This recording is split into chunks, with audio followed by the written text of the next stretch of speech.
Kayoon Oromoota qulqulluun ganamaa waa lama irratti gati bu'uuramaa wanni lamaan sunis akkana jedhama bilisummaa sabaa walabummaa biyyaa jedhamee beekamaa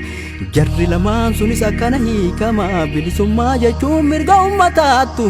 biyya isaa irratti walqixa eegama walabummaa jechuun biyya ummataattu addunyaa irratti ifatti beekama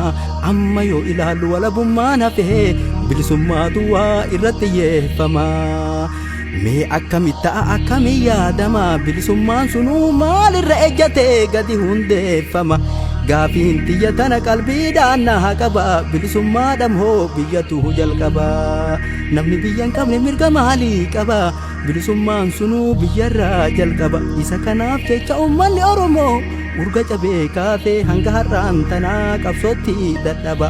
warri dubbiin laaltu gaafii tiyya tanaaf deebii na rakkaba.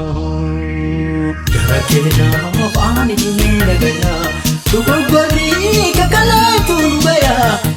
biyyaa namaaf kennaa nagayaan sotaan isaa falmataa kaawwal bayaa biyya keessa miilee lafaan dhayaatu sabaa biyyaa dhayaa bilisummaaf walabummaan kophee malee waan hin dhufne haasayaa mee wal bayaa foogala wal gayaa.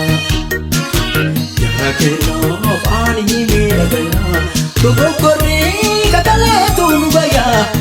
biyyaa namaaf kennaa nagayaan sotaan isaa falmataa kaawwal bayaa biyya keessa miilee lafaan dhayaatu sabaa biyyaa dhayaa bilisummaaf walabummaan kophee malee waan hin dhufne haasayaa mee wal bayaa foogala wal gayaa.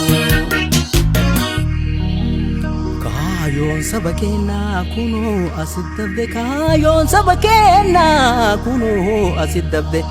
gaafiin adda addaa saba bal'aa keessaa kaka'uu jalqabde ati yoom argatte walabummaa biyyaa takaleessa dabde galtee fudhatte moo poostaan.